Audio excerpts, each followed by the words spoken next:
Okay, hi, welcome everyone who is able to view and join this to a webinar focused on trans rights and how we can contest the global pushback on trans rights. We've got a range of wonderful speakers that are joining us today who are going to talk about the regional context in Eastern Europe and in Latin America, who are going to be able to give us a bit more of a panorama about what's happening globally. And also we've got a Canadian speaker joining us here from Nova Scotia as well, which is fantastic. So I'm going to let the speakers introduce themselves later, but just to introduce myself, my name is Dr. Claire House. I've been working on global LGBTIQ2S+ issues for well over a decade. I started my career in academia, and then I've been working as an activist and researcher in the nonprofit space for many years.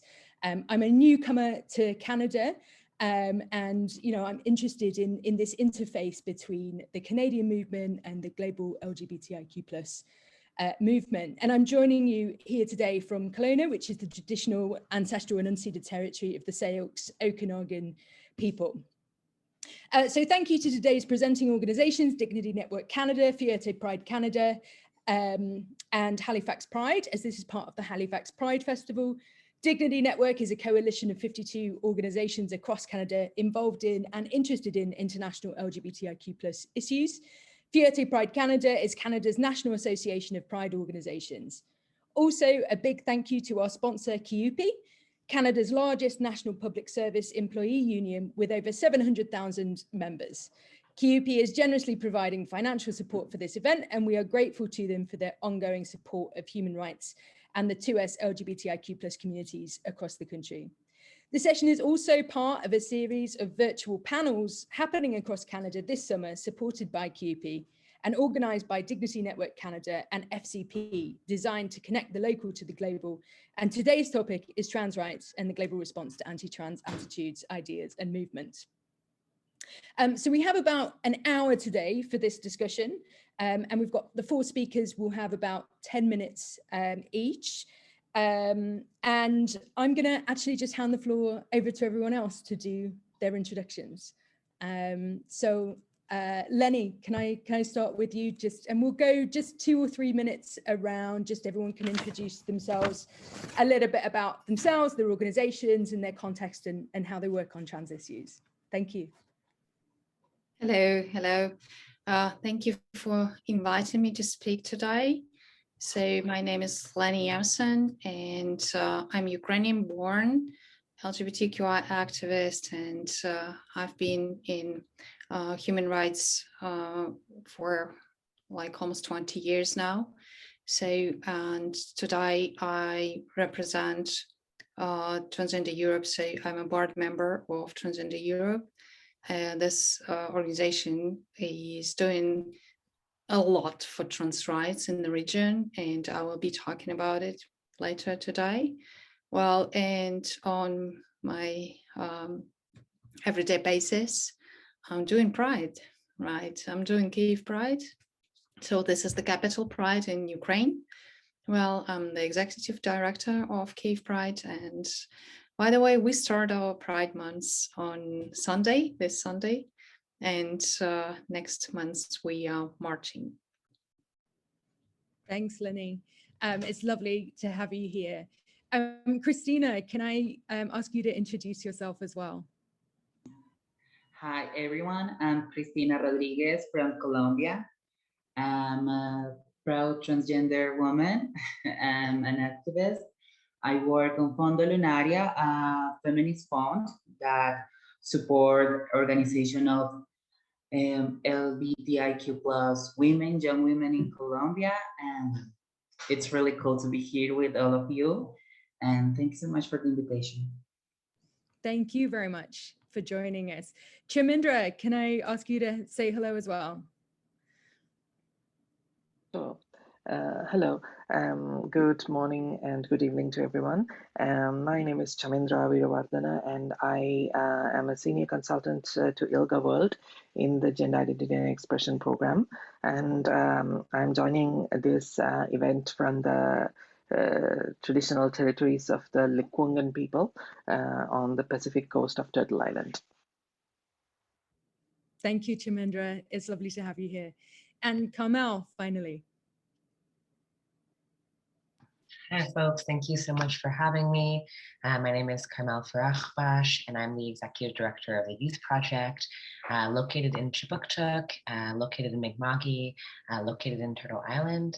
And the Youth Project is a multi-service organization with a provincial scope that works with 2S LGBTQIA+ youth under 25 to foster social spaces and also encourage peer-to-peer learning, as well as offer education, advocacy, and capacity building within the sector at large. Thank you so much for having me. Thank you very much for joining us. Okay, without further ado, I think I'm going to give the floor to each of the four of you to tell us a little bit more about, you know, your views about anti-trans rights, how to contest them, and some of the solidarity issues that your movements are promoting as well. So I'm going to go first, I think, to Lenny. So can you give us a sense of what's happening in Ukraine and perhaps more broadly around the pushback on trans rights in Eastern Europe? Lenny, the floor is yours. Thank you. Thank you. Actually, I would like to talk more about Eastern Europe, the big Europe, as we call it, in Central Asia, right? So I represent Transgender Europe here, and Transgender Europe is a member-based organization. It was created back in 2005, and actually today we have 169 member organizations in 47 different countries. So the organization is growing, and the main fields of advocacy for the organization are trans rights, of course, and legal gender recognition. And of course, Transgender Europe monitors the situation with trans rights in the region, because this is a very important advocacy tool for talking to politicians and advocating for trans rights. So I would like to present you the product. I would call it a product. So it's a trans rights map. Yeah, so let me share my screen. So the organization did it for International Day against transphobia, homophobia, and biphobia, right, this year. And unfortunately, organization does this trans rights map every year, right? And what we see now, that in 2021, we see that the situation with trans rights in the region is not that good, and even worse than it was in 2020. And unfortunately, we see that in many countries, the situation with, for example, trans health rights changed. And what I want you to pay attention to here is legal gender recognition, right? So still, we have the situation when no country in Central Asia provides legal gender recognition, right? So we have the situation when 10 countries still demand sterility, right? 19 countries still require divorce, right? And here I want you to pay attention that just to the fact that just 2 countries recognize non-binary people officially. So this is a big problem for the region, because people identify, as our service say and show, that people identify differently, right? And so many people that are not identifying with binary system existing in the legislation. So we need non-binary people to be recognized in more countries. And unfortunately, there is no progress in this matter at all. Well, and what we see now, that actually in many countries, no progress achieved with trans rights, and some are taking even steps back, specifically after the COVID-19 pandemic. Well, trans people's access to care became even worse, and medical appointments, for example, being delayed or cancelled, and trans-specific healthcare is dismissed or kind of treated as a secondary issue, right? And for example, in if we talk in the Europe, right, England and Wales, so I will give you this example. High Court in England and Wales ruled that people under 16 were unlikely to be capable of giving consent to hormone blockers. So as a result of this decision, then the National Health Service in this country has changed the process around accessing hormone blockers.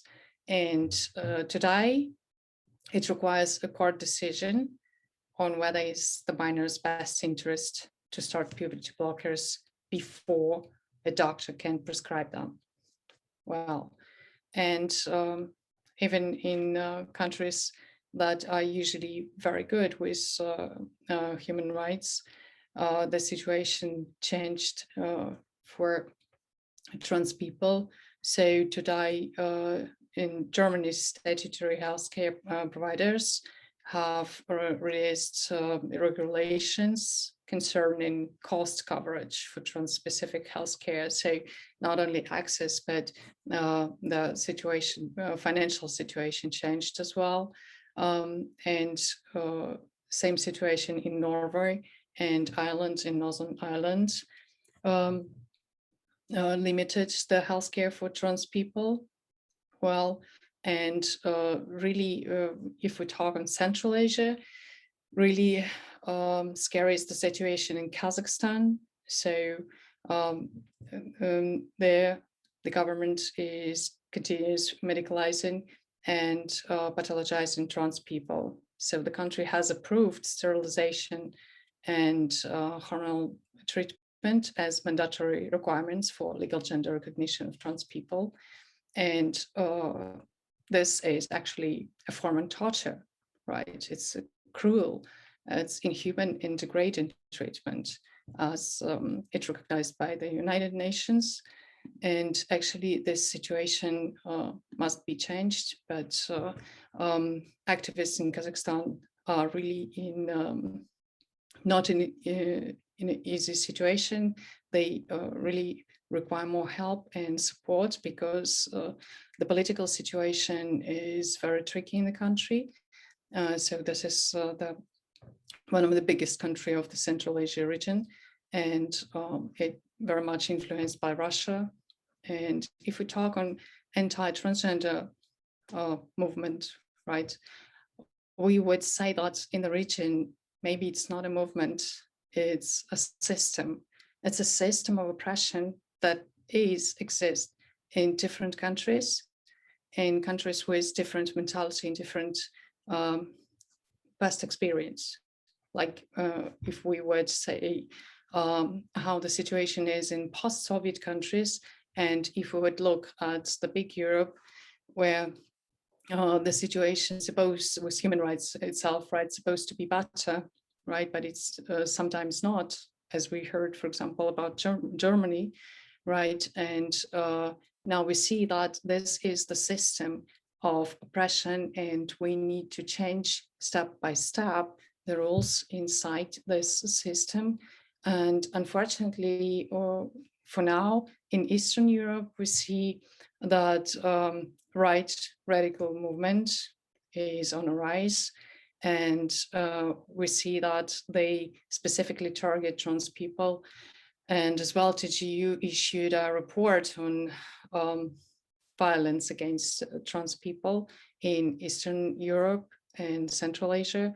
And the numbers are very sad right now, and they are still growing. So this is very briefly, I try to be brief, right? And to give you just the most prominent examples and for you to see how the situation developed in the region of Europe, Eastern Europe, and Central Asia.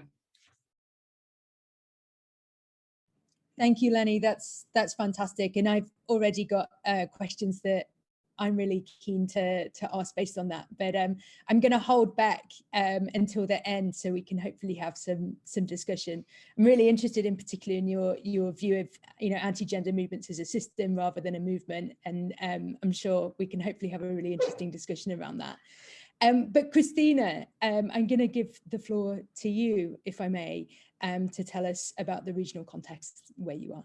Thank you.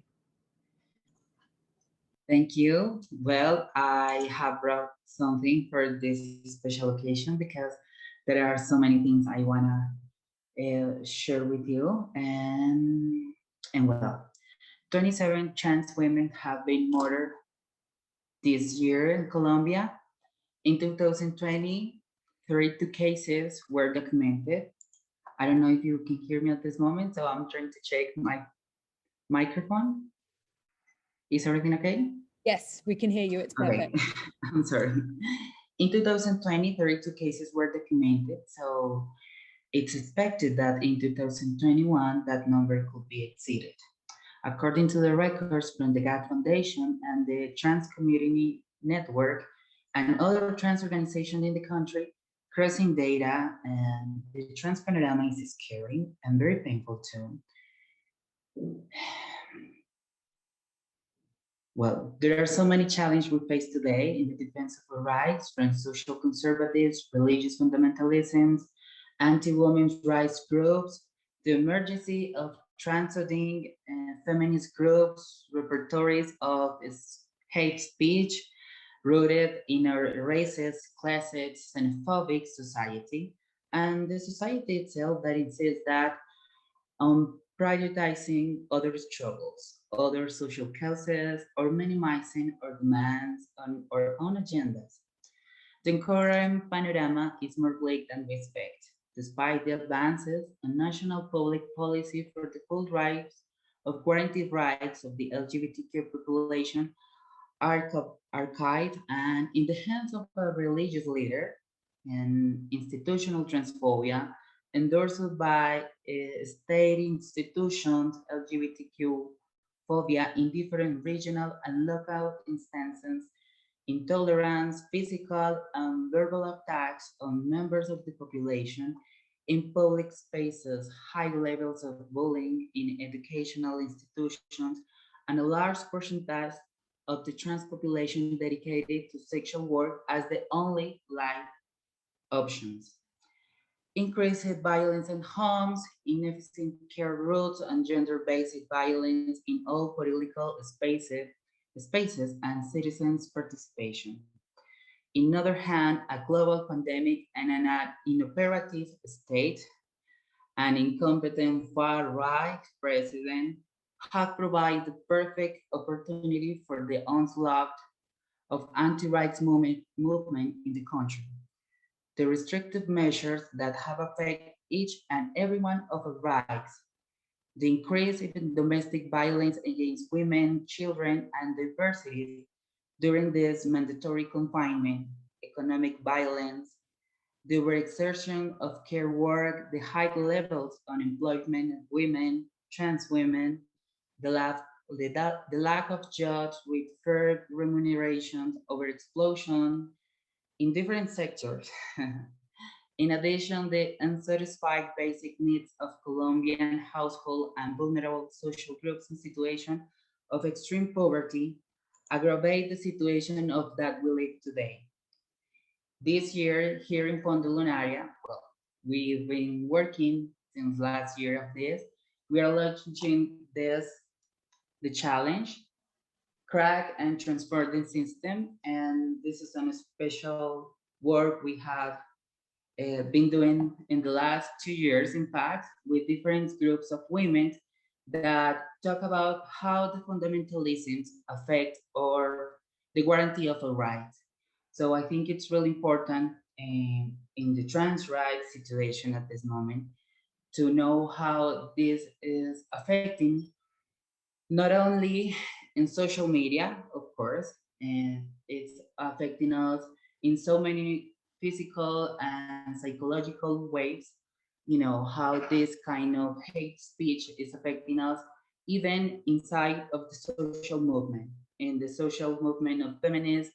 And well, at this moment, as you can know, and maybe you have heard about something what's happening here in Colombia about the social progress. So we can ignore the multiple human rights violations, not only in the social context of protest, but also in the peripheral territories where it's more common than we think, and or the gender-based violence present in these times on social outbreaks or the forced displacement in different regions of the country, and the natural catastrophe caused by the policy of extravagance of this government, or the resurgence of paramilitarism that dominate different territories in the country, and even worse, with the authorization of the extreme right-wing narco-terrorist state that we have today. And well, I think this is the panorama. Is I think it's worse than we expect, and we are doing our best, for trying to build safe spaces for trans people. But of course, with this situation of the country, it's too complicated. Trans people in Colombia, in theory, have many recognized rights. However, in practice, the reality is totally different. No recognition of our identity, no access to medical services, domestic violence committed by parents and family, the entire family, no job opportunities, no access to elemental menstrual care for trans masculine life experience, non-binary people, homeless in street conditions, And I think it's really important to talk about all these situation because it's affecting us, and I think we need more support at this moment. Because not only for social protests, even for the government we have at this moment, and of course because the transphobia is everywhere at this moment, and especially for trans young women with no access to education and other opportunities to live. Thank you, Cristina, for that comprehensive overview. Thanks very much for joining us. And again, I've got lots of questions I'm keen to ask and hopefully get a conversation going on. Chamindra, can I give the floor to you to talk a little bit about what you see as some of the important global issues happening at the moment? Sure, thank you. Well, so my name is Chamindra, like I said earlier, and I work for ILGA World. So to introduce ILGA World, it's an international body with a very strong focus on locally grounding our work. So ILGA World operates as a number of regional bodies. So you have for the Asian region, ILGA Asia, ILGA Pan Africa, ILGA Europe, ILGA Oceania, ILGA North America, and ILGA Latin America and the Caribbean. So it's an international body that brings a range of rights activists and rights defenders together. And we are also, when we come to a space of this nature, especially where the focus is on trans human rights, it is also very important to acknowledge that I represent here a mainstream LGBTQI plus rights organization. So we are not a trans competent, trans-led organization as such. However, at ILGA World, we do have a gender identity and expression and sex characteristics program, which focuses on trans and intersex human rights issues. Now, talking about this topic today, one of the things that would require some reiteration, I would say, is the fact that these issues, as in challenges to the advocacy of trans human rights, have always existed in different forms. And when you look at different world regions as well, you notice their presence in multiple forms. And over the last few years, one thing we need to understand is that challenges to trans human rights and intersex human rights and inclusive gender justice work are very closely linked to, for example, challenges to inclusive reproductive justice policies across the world, and also the rise of right-wing discourses in so many countries, and the rise of quite reactionary populist political discourses across the world. All of these things are interconnected, and this interconnectivity of issues is something that is very important for people to kind of take stock of when you think of challenges to trans human rights today. And there is a great deal of support, solidarity for the advocacy of human rights at in the international sector. So in terms of, if you take United Nations special procedures, the special rapporteurs on health, and also the Secretary General's independent expert on sexual orientation and gender identity issues, Mr. Madrigal Borlos, these officials have been very, mandate holders have been very actively working over the last couple of years in terms of strengthening a discourse on inclusive human rights advocacy. So I would very much encourage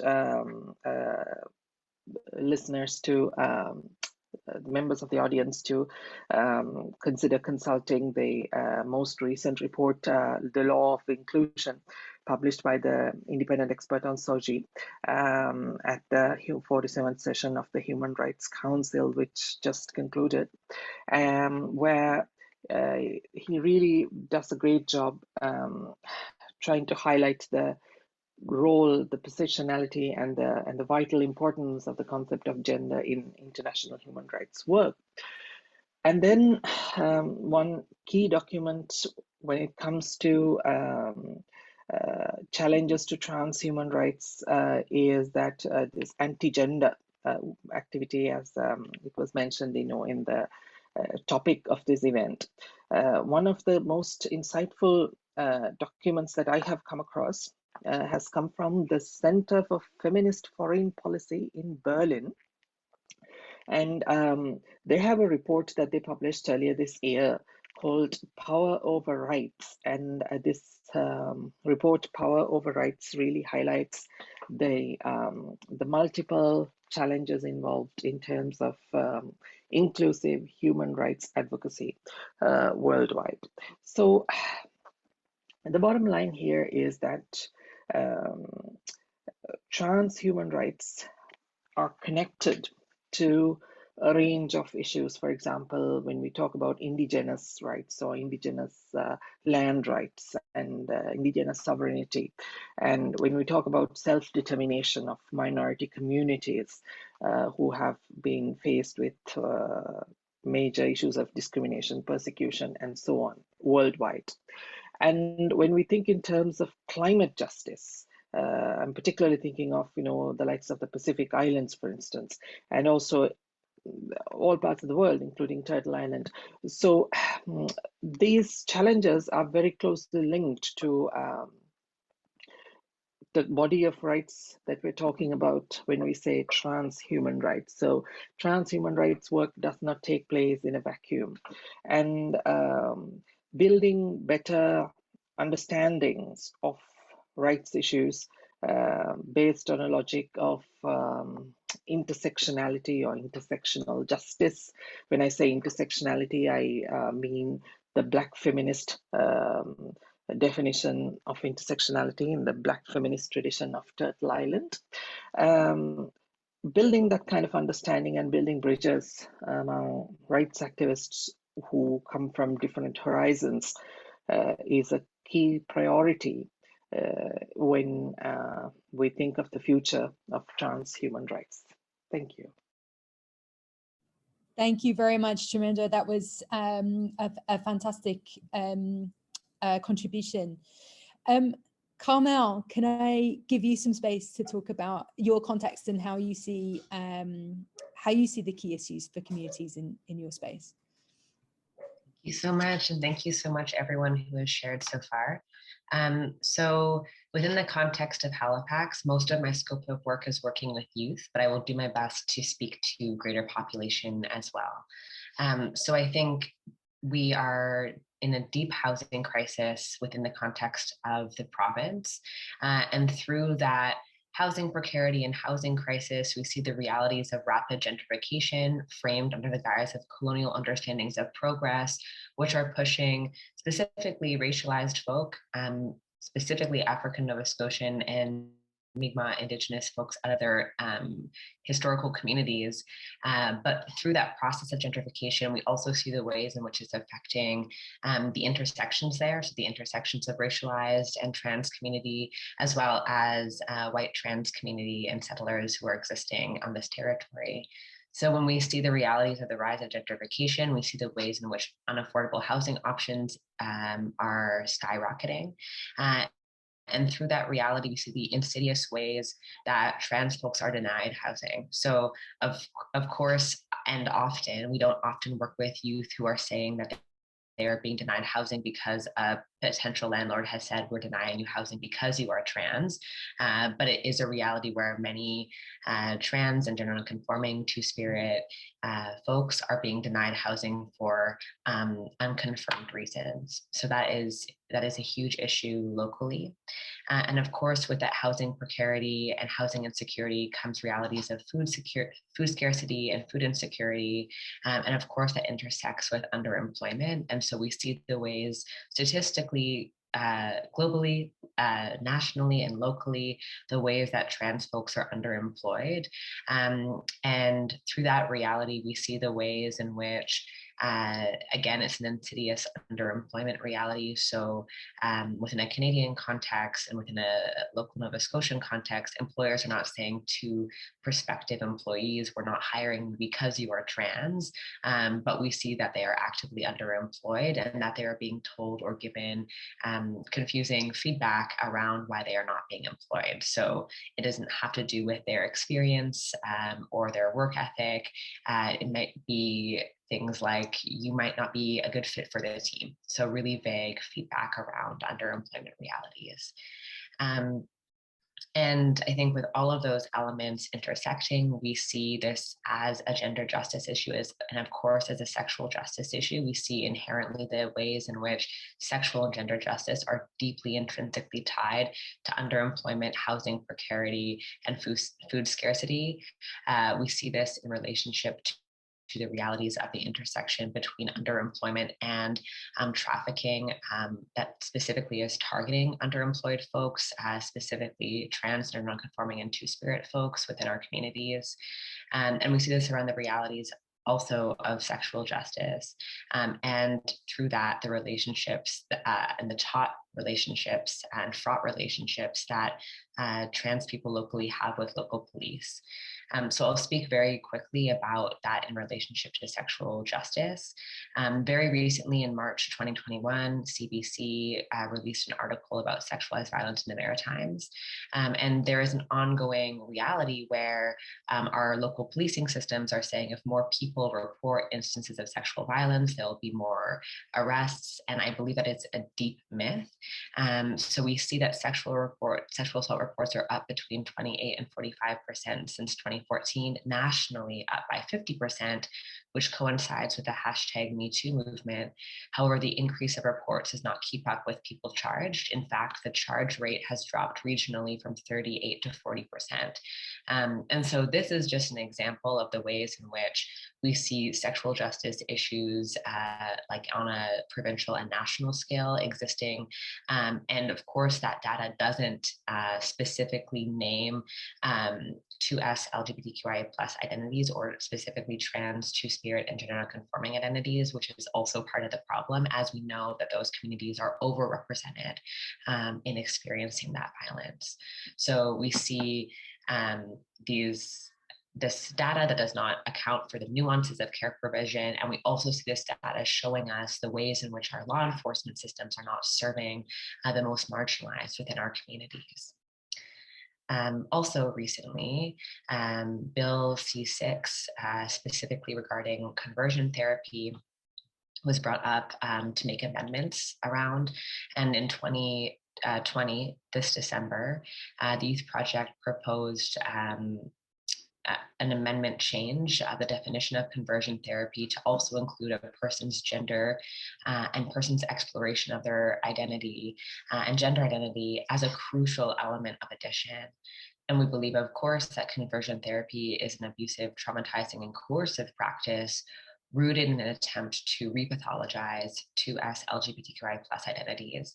And it was very troubling to us that in the conversion therapy ban that was national, but of course affects our communities, specifically our rural communities, that trans reality wasn't captured in that definition, as we find that that is incredibly, as we said, incredibly crucial element of conversion therapy practices. So that is an example of, I think, trans issues, two-spirit issues, gender conforming issues being overlooked, even within issues that respond to the LGBT community. So that's very important there. And then in a context of youth engagement, generally, we see lower attendance in schools, and I believe that has a lot to do with the lack of representation in curricula, and I believe that has a lot to do with the lack of representation of trans folks in positions of power within not only small school ecosystem, but as the education sector looks at large. And so we are, as an organization, working really hard to engage younger trans and gender nonconforming and two-spirit population to be invested in their education through alternative methods, so through community education methodology, and by talking about trans histories and allowing for young people to see themselves represented. But of course, this should be something that is a provincial project as well as a national project to encourage the ways in which young trans, gender conforming, and two-spirit students engage with their schools. And so those are a lot of pieces that I wanted to speak on. The last piece that I'll say is that there is just an overwhelming lack of research and data collection, and this affects the ways in which local nonprofits can apply for funding and prove that their services are desperately needed within a national as well as provincial context. So I believe that this is like incredibly intentional, and an example of this would be, for example, the Statistics Canada, the way that they gather research, and there was just an addition to include like discrimination or hate speech on the basis of gender, and that is a very recent addition to data collection nationally. And so of course we have so much data missing, and we have so many voices that are underrepresented or misrepresented, and so it is incredibly difficult to not only show the reality to folks that are not experiencing the reality, but also to advocate on behalf of a community that is actively underrepresented and suppressed by the realities of government and the realities of our institutional sectors. So thank you so much. Thank you, Carmel. That was a really great contribution as well, touching on a range of really important issues and connecting them very eloquently. I A question to everyone, just to open up the discussion a bit. Everyone has talked a little bit about some of the response strategies that are available, and of course, everywhere, despite the tremendous challenges that we're facing, transgender, diverse and intersex communities are pressing back in creative and innovative ways that express learning and power. And I'm particularly interested in, as many of you highlighted, the connection between anti-trans movements or systems and some of the other manifold issues that trans and gender diverse communities experience on an intersectional model. And in some ways, I think within our practice, we sometimes think about intersectionality in terms of inequalities within our communities, but not necessarily always as an opportunity for alliance building. And I think that's potentially quite an interesting avenue for exploration if we're thinking about what can be done by movements, the movements that you're working with in different contexts, and particularly the opportunities for alliance building with different sectors working on, some of the many issues that have come up here around reproductive justice, homelessness, food insecurity, gender-based violence, etc. And I'd be really interested to hear from you all, not just about, how you see your movements pressing back in successful ways, but what you see as the opportunities for alliance building in your context. And I'd be really interested just to hear some conversation around that. So that's a kind of two-part question, I guess, for me. And sorry, that's my cat going across the screen. I don't know if anyone wants to respond. Lenny, yeah, please. Well, this is a very interesting question, I would say. And I would say that for trans movement, building intersectional alliance with other movements is a tricky question and really sometimes a problem.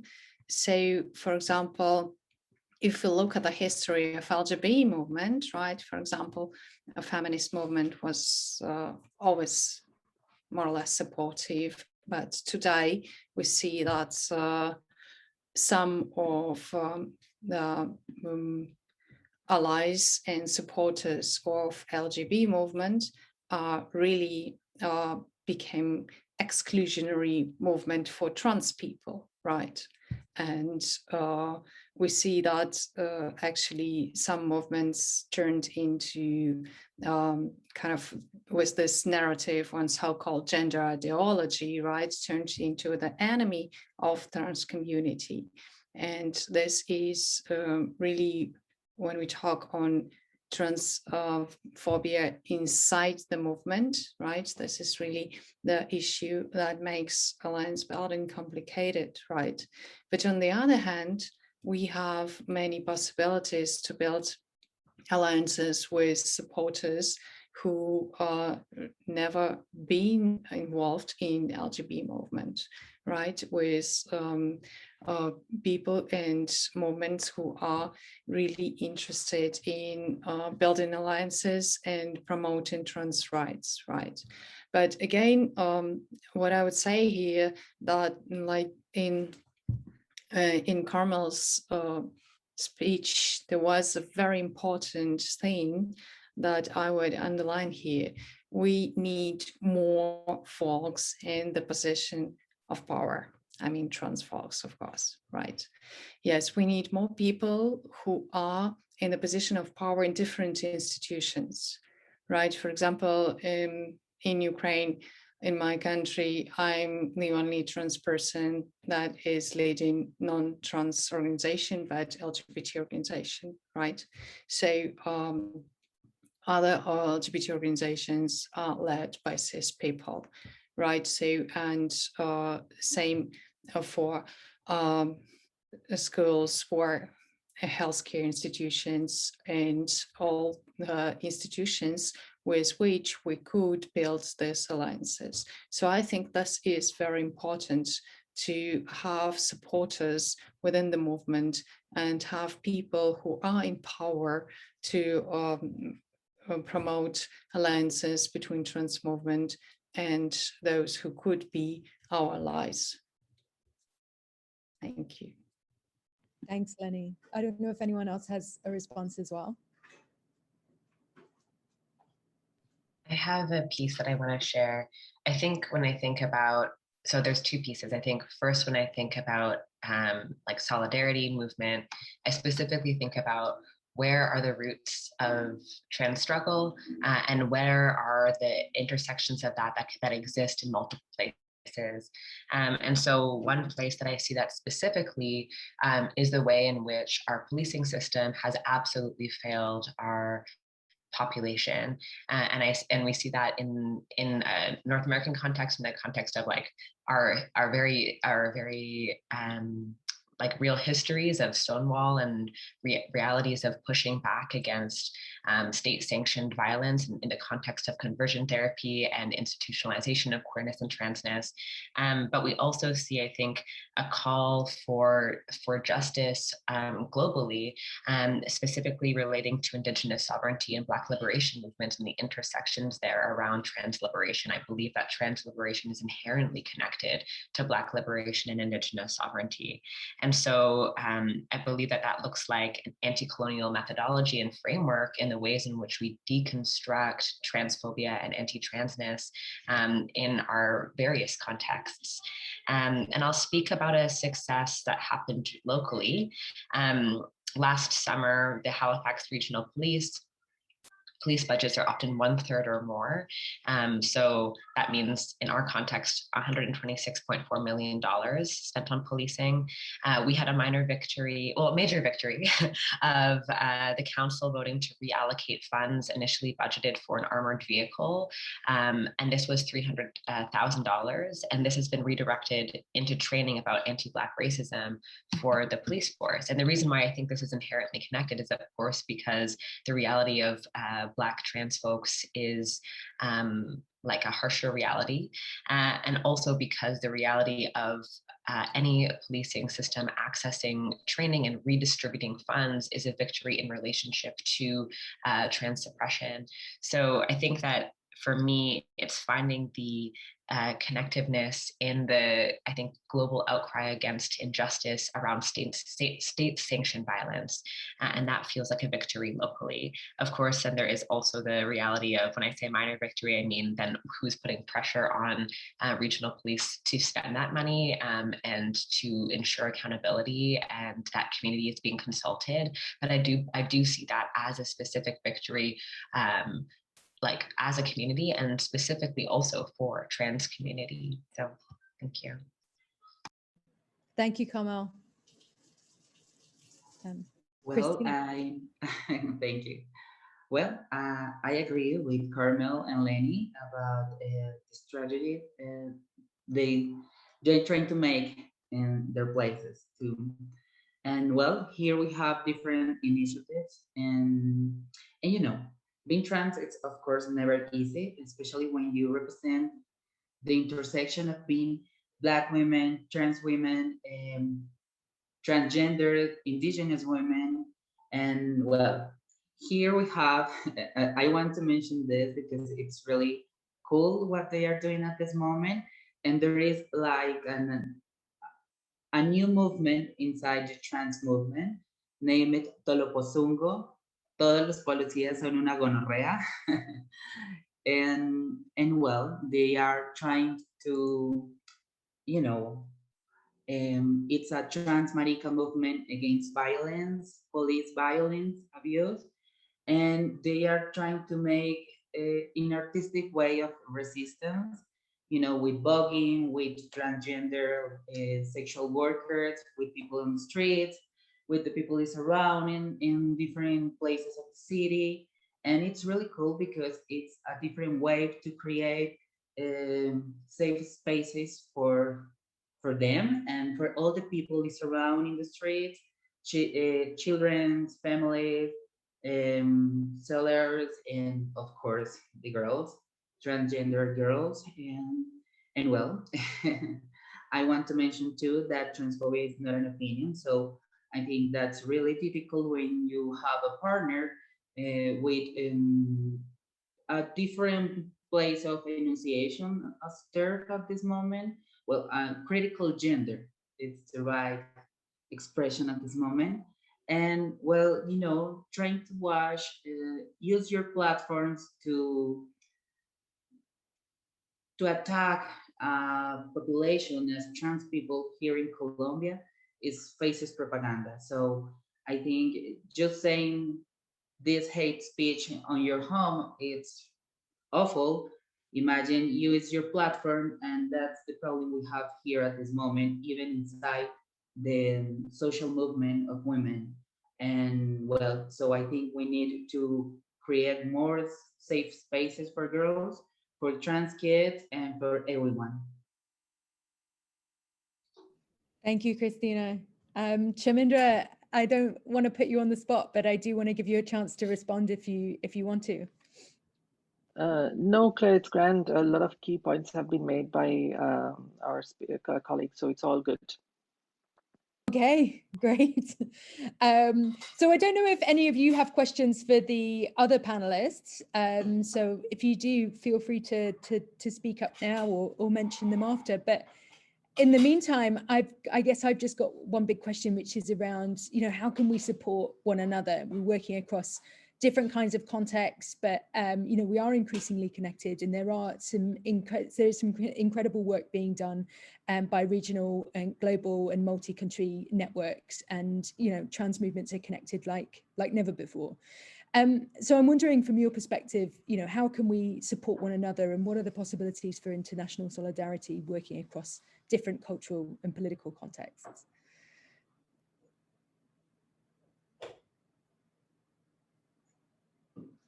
It's a big question.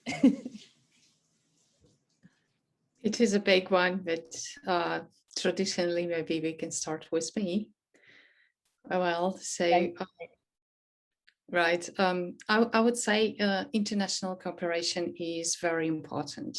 When we support each other internationally, working together, this is a great tool that move the trans movement all over the world and in each separate country forward.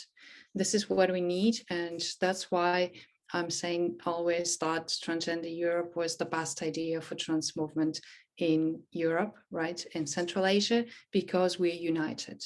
Because we're united, and together we're stronger, and together we can influence European institutions, European Commission, European Parliament, right, and force them into changes, force them into making the life for trans people in each separate country better, right? As Cristina said, so there is a lot of institutional transphobia, right?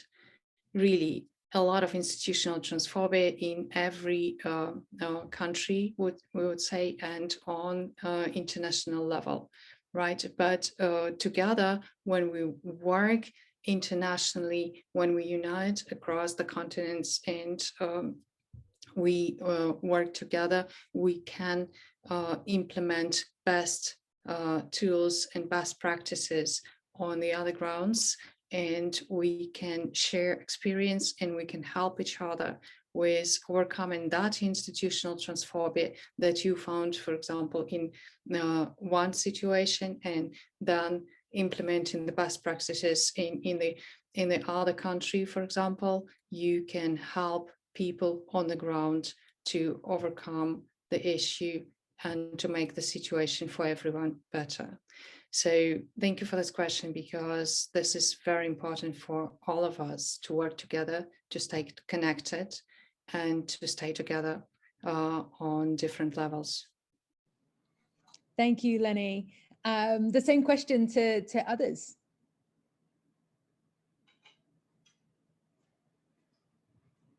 I can speak to that. Also, there's a concert going on behind me outside, so I'm sorry if you can hear that.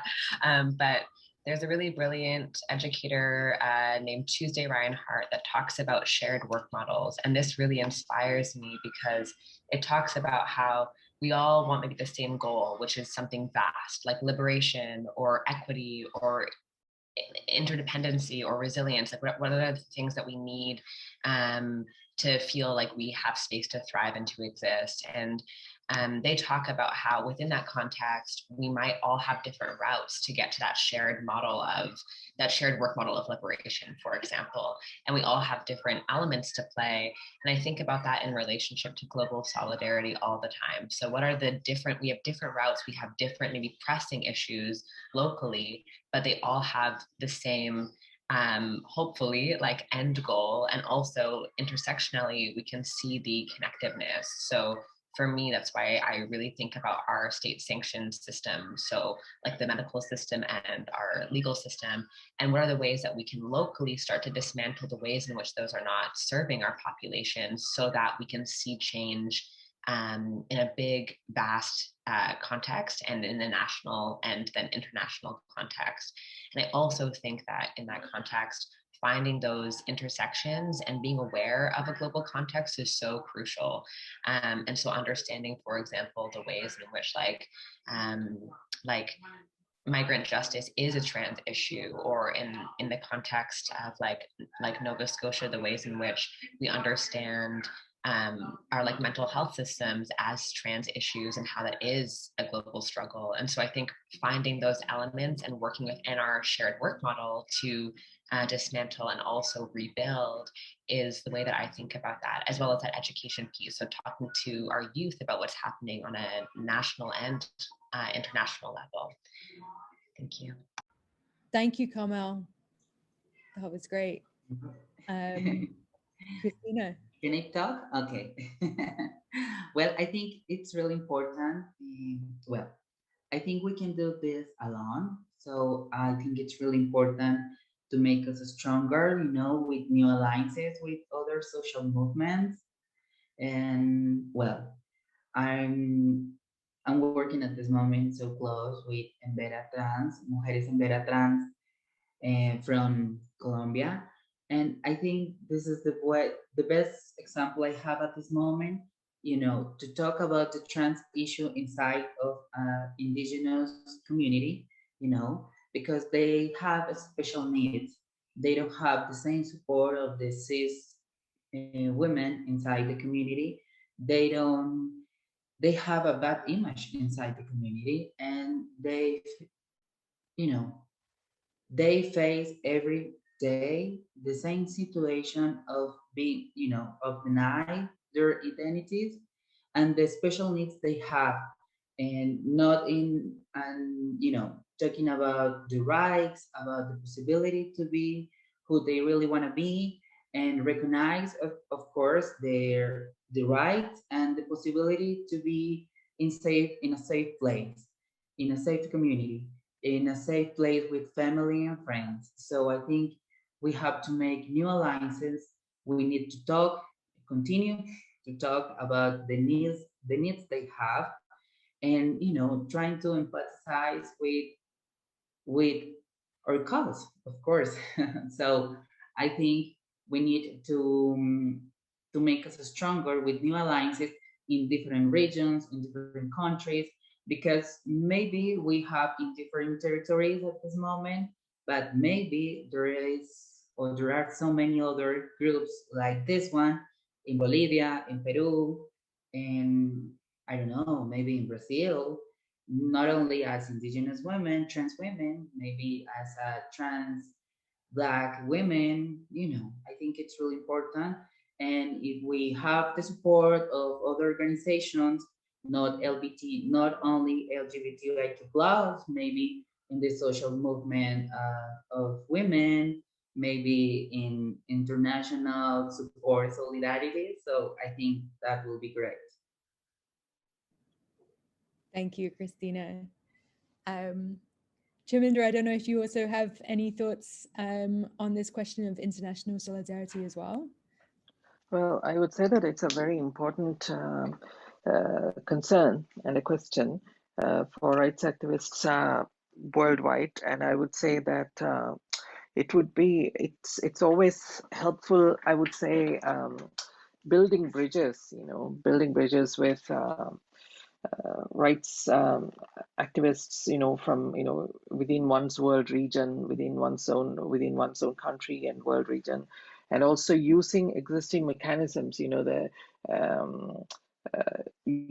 mechanisms like the Universal Periodic Review and engagements with UN treaty bodies, for instance. Local rights activists who do great work locally can use those mechanisms to strengthen their work, build international attention to the work that that we do locally. So solidarity building and movement building, along those lines are, I would say, very important. And at the same time, like a few fellow speakers have said here, the importance of also building alliances and partnerships with rights activists who engage in other areas of rights activist work, such as climate justice, indigenous justice, and so on. And another thing that some of us at ILGA World, for instance, have been working on is to develop strengthen partnerships and solidarities with feminist movements. And at the last month, at the 47th session of the Human Rights Council, we developed a partnership with several international feminist advocacy bodies who released a statement of solidarity and who organized a side event and stuff. So that kind of work as well, I would say, is very important. Thank you, Chamindra. That's fantastic. I'd like to give everyone just maybe a few sentences each, just to sum up any final thoughts before I close the session, and give Tyler a chance to break, our wonderful sign language interpreter, as well. But yeah, if we could just go round, and if you've just got just a few sentences to say a few final words, that would be fantastic.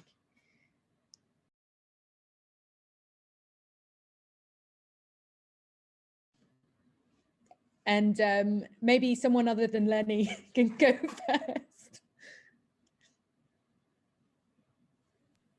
I just want to say thank you so much to everybody for all of the amazing and important points that you brought up. And like in the context of trans rights locally, I just feel like there's a very recent situation that happened where there was illegal evictions of unhoused people locally, and most of the people that were on the front lines were trans folks, which means that most of the people experiencing police brutality and violence were trans people. And I think in situations like this, this shows us the deep need for solidarity within our communities, and it also shows us the ways in which I think trans people are often on the front lines in multiple ways and pulled in multiple directions, because they understand that their struggles are inherently linked to struggles of housing, to struggles of justice within our so-called policing force. And I think just holding reality for those people in my heart today, and also just wanting to speak about that as we wrap up. So thank you so much. Thanks, Carmel. Does anyone else have any final words they want to add? Well, thank you so much for everything, for this wonderful space with all the people in the audience too. And well, I just want to say, I want to say this for all the anti-trans rights movement, and transphobia is not an opinion. So, and you don't have the right to wash the heads of thousands of people on social media talking about social panic against trans people, because this is not the reality, this is not us, this is not our cause, and you don't have the right to destroy what we are doing at this moment just for recognize our rights in different places of the world. So use these huge platforms that some people have at this moment is a faceless propaganda. So I think we have a big challenge, to crack the system, and we have a lot of things to do, just for trying to be yourself, and the people respect us, and respect and recognize our rights as human beings. Thank you, Cristina. Gracias. Chamindra or Lenny, I don't know if you have any final thoughts you want to add? Yeah, I'd like to add some good words about you organizing this panel, because this is very important for us to talk about the issues in different regions, right? And it's always like very much open-minded to see what's going on in other regions, in other countries, to compare the situation, to really see what's going on and how people deal with that. So I showed you the trans rights map before, right? And I want to say that actually this trans rights map, it exists as interactive map, and you can use it. I will share a screen just for a moment to show it. So you see trans rights map.edu.org, and you can see the map, and you can choose any country and look at the indicators and the situation with the rights in every country of the region where Transgender Europe works, right? So this is a great instrument to really see what's going on in every country of the region, right? And to you can compare it with the results of the previous years, right? And to see how the situation changed. And this is very important for us all to understand what's going on in the neighbor's house and how it is there, and what's going on in Halifax, what's going on in Germany, what's going on in Ukraine, and how all together we can overcome transphobia and anti-trans movement. Thanks, Lenny. Chamindra, I don't know if you have any final words that you would like to add as well. I would just say thank you for organizing this event, and it is, like all the others have said, it's an important dialogue, and these are dialogues that need to continue, and in all our specific, local and international contexts. So, so thank you. Thank you. And I would just like to say thank you to all of you for taking time out of your Saturday to join us and share your views and your experiences from your respective positions. And I'm really glad that I took this time out of my Saturday morning to just be in the space and listen to you. And it's left me just that little bit more inspired to carry on as I'm sat behind my screen doing my everyday work for the rest of the week. So thank you very much indeed. Thank you also to Tyler for providing excellent sign language interpreting. It's been a real pleasure to have you with us as well. And thank you to our presenting organisations, to Dignity Network Canada, PRT Canada Pride, Halifax Pride, and of course our wonderful sponsor, QUP National. Join us at the next event that is part of this series if you can, which will be on the topic of queer elders. And we have speakers from Canada, Ghana, the Netherlands, Mexico, and Argentina. The event is in partnership with Capital Pride in Ottawa, Gatineau, and will be on August 28th at 1:30 p.m. Eastern Time. You can find more information on Capital Pride's website, and I hope to see you there. So thank you again to everyone, including those that are viewing this webinar, and happy Pride to everyone who is celebrating this month. Thank you.